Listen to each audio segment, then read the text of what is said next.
What's up guys? Welcome sa aking vlog. Isang magandang umaga, tanghali, hapon, gabi dyan sa Pilipinas. Ano pa mang oras nyo ito napapanood, ay samahan nyo ako sa aking Sunday morning routine serye.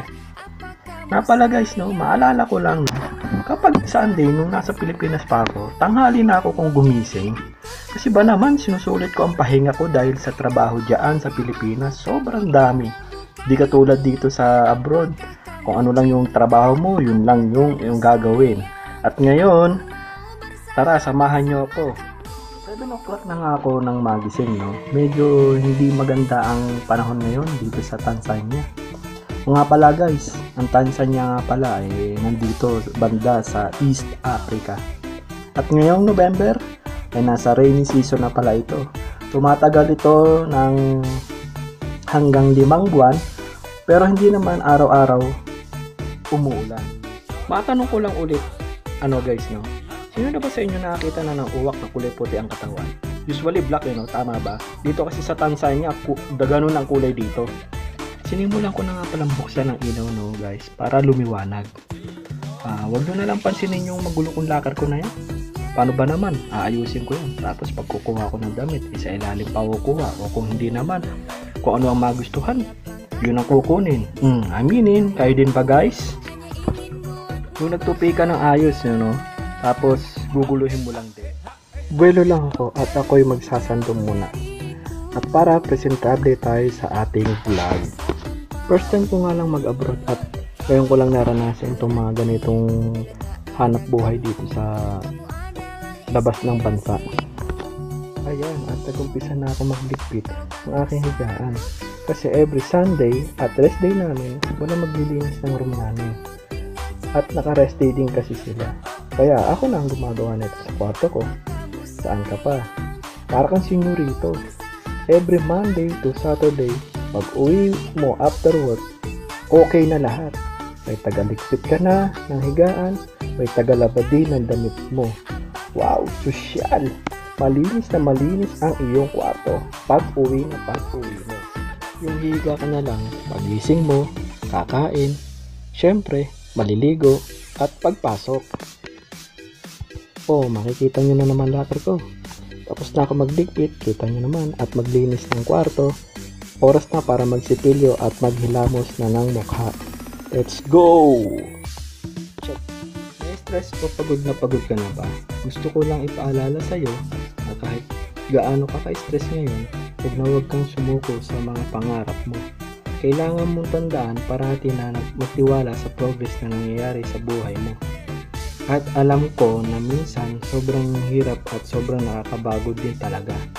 Magtiwala ka sa kakayahan mo. Ang dami mo nang nalagpasan ng mga malalaking problema dati. Ngayon ka pa ba susuko? Patuloy ka lang na lumaban. Ang pakiramdam mo ngayon ay nahuhuli ka na sa buhay. Siguro dahil nakikita mo yung mga kakilala mo o yung mga kaibigan mo dati. Pakonti-konti na may na-achieve na sila. Parati mong tandaan na lahat tayo ay may kanya-kanyang timeline sa buhay. Hindi ka nahuhuli, hindi ka rin naman nauuna. Kung nasaan ka man ngayon sa buhay mo, yan ang lesson at experience na kailangan mong pagdaanan ngayon. Lahat tayo ay may sariling kwento sa buhay na makaka-inspire ng ibang tao. Ang tagumpay ay hindi kailanman madaling maabot. Subalit ang pagpupursige ay laging nagbibigay ng tagumpay. Huwag kang mawala ng pag-asa dahil sa isang pagkakamali. Dahil sa bawat pagkakataon na nagkamali ka ay isang pagkakataon na mas matututo ka. Ang pagiging matagumpay ay hindi base sa tagumpay ng iba, kundi sa pagpapakatotoo mo sa sarili mo at sa pag-abot ng mga layunin na nais mong maabot. Ang kailangan mo para sa tagumpay ay ang determinasyon, diskarte at tiwala sa sarili. Lahat ng ito ay nasa iyo, kaya't huwag mong sayangin ang mga ito. Pinakamalaking hadlang sa tagumpay ay ang takot na sumubok. Huwag kang matakot na magkamali, dahil ang bawat pagkakamali ay isa pang Kung nais mong makamit ang isang pangarap, dapat mo itong simulan ngayon at hindi bukas o sa susunod na araw. Kaya't huwag kang mag-alinlangan, simulan mo na. Hindi sapat na mangarap ka lamang. Ito, gawin mo ang iyong mga kaya at ang tagumpay ay dadating sa iyo. Ang mga maliliit na tagumpay ay nagbubunga ng malalaking tagumpay sa hinaharap. Huwag mo kalimutan na bawat tagumpay ay isang hakbang patungo sa tagumpay. Ang tagumpay ay hindi nakakamit sa pamamagitan ng pag-iwas sa mga hamon ng buhay. Kailangan mong harapin ang mga ito at harapin ang mga hamon upang may sakatuparan ng mga pangarap mo. Naging maputi ka sa kanila. Pero huwag kang mag-expect na ganon din sila sa'yo. Hindi lahat ng taong kaharap mo kagaya ng puso mo. Ang tunay na sikreto ng tagumpay ay ang pagsisikap at patuloy na pagbangon sa bawat pagkakamali natin sa buhay. Mas magandang maghintay sa tamang panahon kaysa masaktan ng paulit-ulit sa maling pagkakataon. Huwag matakot na magsimula ulit. Malay mo, yung sunod na kwento ng buhay mo, masaya na. Hanggat nakikita mo ang pagsikat ng araw, palagi kang may pagkakataon para magsimula. Hindi natin kailangan na maraming kaibigan sa buhay. Sapat na yung ilan lang, basta tunay. Huwag mong ikatwiran na tao ka lang, natutokso at nagkakamali. Dahil bago mo pa gawin yan, alam mo na ang tama at mali. At maganda na ikaw ang inaapi kaysa ikaw ang nangaapi. Tandaan, ang taong mapagmataas ay ibinababa ng Diyos. Laki man kami sa palo pero aminin natin na mas maraming magulang ang nire-respeto ng panahon natin kaysa sa ngayon. Sa dami ng pinagdaanan ko sa buhay, natuto na ako. Naturuan kong hindi lahat ng kaharap, kausap mo ay totoo sa iyo. Huwag kang magmayabang kahit marami kang kayamanan, dahil hindi mo ito madadala sa iyong huling hantungan.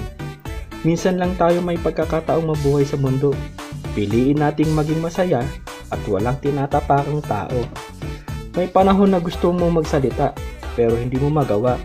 Ang tanging makapagsasabi ng iyong nararamdaman ay iyong mga luha. Mas matindi pa rin ang ugali kaysa sa talino. Minsan sa sobrang talino ng tao, maraming walang modo. Kahit ano pa man ang dumating sa ating mga buhay, malulungkot, kabiguan, tayo ay babangon at babangon pa rin dahil hindi lahat ng panahon daranasin natin ang mga kabiguan sa buhay. May darating rin sa ating buhay na kasaysayan at tagumpay sa buhay. Kaya huwag tayong mawala ng pag-asa na magsumikap para sa ating tagumpay. Ating mga kabiguan ay gawin nating inspirasyon para sa ating ikauunlad at para maisa katuparan ang buhay na ipinapangarap. Hindi tayo nagmamadali dahil alam nating lahat na sadyang panahon lang ang nakakaalam. Ang ating mga kabiguan ay magsisilbing sandata natin tungo sa pag-unlad ng ating buhay. Mga kahirapan ng ating tinatamasa ay gagawin natin na inspirasyon para makamtan ang tagumpay magpakailanman. Kahit ano pa man ang darating sa buhay, kabiguan man o tagumpay, lagi tayo magpakatatag at manalangin tayo ay magtagumpay. Dahil pumayag man tayo sa hindi, lahat ng nangyayari sa ating buhay ay ang Panginoon Diyos lang ang nakakaalam. Kaya kung anumang kabiguan dumating, hindi natin isisi sa Kanya. Pagkos magpasalamat tayo dahil tayo'y minahal at hindi nalilimutan niya. Dahil lahat ng pagsubok ay ginawa niya para sa ating katatagan sa hamon ng buhay dito sa mundong ibabaw. Kaya mahirap man o mayaman, hindi natin dapat nakalimutan ang nagbigay sa atin ng lahat ng tinatamasa sa buhay. Kaya ang buhay natin ay parang gulong at ito ay paikot-ikot lamang. Lagi mo pa rin pangarapin na may mararating. Ano man ang mga pagsubok at problema na dumating, mabagal man ang pag-abante, okay lang yan. Basta ang importante, dumidiskarte. Tandaan mo na ang buhay ay hindi laging malungkot at malumbay. Kaya patuloy ka lang na lumaban at maging matibay. Dahil darating din ang araw, lahat ng plano sa ating buhay ay magtatagumpay. Alam mo kung ano yung pinakamahirap na trabaho? Yun ay ang maging mabuti at mabait sa mga walang kwentang tao. Tratuhin mo ng tama, pakitaan mo ng maganda. Sa huli, ikaw pa rin ang masama. Kaya palagi mong tandaan, mahirap magpakatao sa mundo na puno ng hurado. Hayaan mong husgahan kanila sa pagiging totoo mo at huwag mong ipilit ang sarili mo sa mga taong ayaw sa'yo. Paano nga ba ako binago ng abroad? Natuto akong magtiis sa lahat ng bagay. Natuto akong lumaban mag-isa sa lahat ng pagsubok. Natuto akong kumain mag-isa. Natuto akong umiyak ng palihim. Marami akong natutunan. Hindi ako mahilig magkwento tungkol sa tunay na nararamdaman ko. Dahil ang alam ko, hindi lahat ng niyayakap ko may paki sa pinagdadaanan ko. Iba ang mabait sa tanga. Pero may mga tao na ginagawa kang tanga dahil alam nilang mabait ka. Yung inaabuso ka tapos pagka natuto ka, sasabihin nilang nagbago ka na. Madalas pera na lang ang batayan sa respeto ng isang tao. Kapag mapera ka, respetado ka. Kapag wala kang pera, mamaliitin ka. Iba talaga ang trato nila sa ating mga mahihirap kumpara sa mga mayayaman. Tinitingala. Ito ang masakit na katotohanan ng ating buhay. Tama, di ba? Kung hindi natin kayang higitan, huwag natin hilahin pababa ang isang tao at sa kasiraan. Mag-focus tayo sa ating buhay at hindi sa buhay ng iba. Wala akong pake sa mga taong may sinasabi sa akin pag nakatalikod ako, lalo na kung wala naman silang ambag sa buhay ko. Sa bawat karanasan ng ating buhay ay doon tayo mas titibay. Sa bawat pag-insulto ng ibang tao, doon tayo mas nagiging matatag na tao. Ang labanan sa pag-angat sa buhay ay sipag, tiyaga, diskarte at tiwala sa itaas. Hindi puro inggit at paninira sa kapwa. Hindi palaging mahirap ang buhay. Sadyang may pagdadaanan kang pagsubok para mas lalo kang maging matatag sa habang ng buhay. Sa buhay, marirealize mo ang dahilan kung bakit mo nakilala ang isang tao. Yung iba, dumating para subukan ka. Yung iba, para gamitin ka. At yung iba, dumating para turuan ka. Meron namang iba na dumating para saktan ka. At least, natuto ka. Kalimutan mo na yung mga taong hindi ka pinahalagahan. Doon ka sa mga taong minamahal ka at iniingatan ka. Kung isusugal mo na rin ang mental health mo para sa trabaho, piliin mo yung bibigay ng financial stability. Huwag kang papayag na maliit na nga ang sahod mo, toxic pa ang environment. Doble pa sakit yun. Kapag nagsimula kang mag-thank you sa maliit na bagay, makikita mo, sobrang daming malalaking bagay na darating at pagpapasalamat mo. Ang bilis ng panahon, no? Ilang buwan na lang matatapos na ulit ang taon. Ang daming challenges, ang daming struggles, but God never failed. Every day we are surviving with God's help. Kaya lagi mo siyang isama sa buhay mo.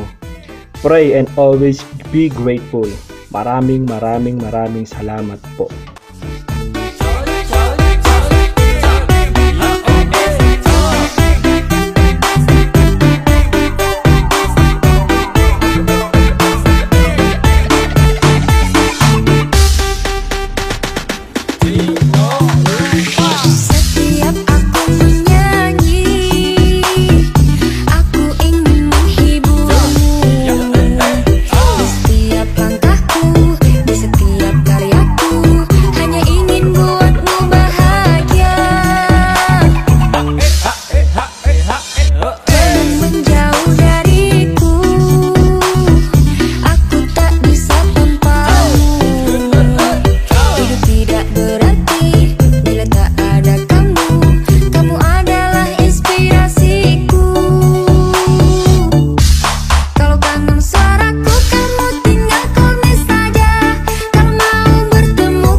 Thank you.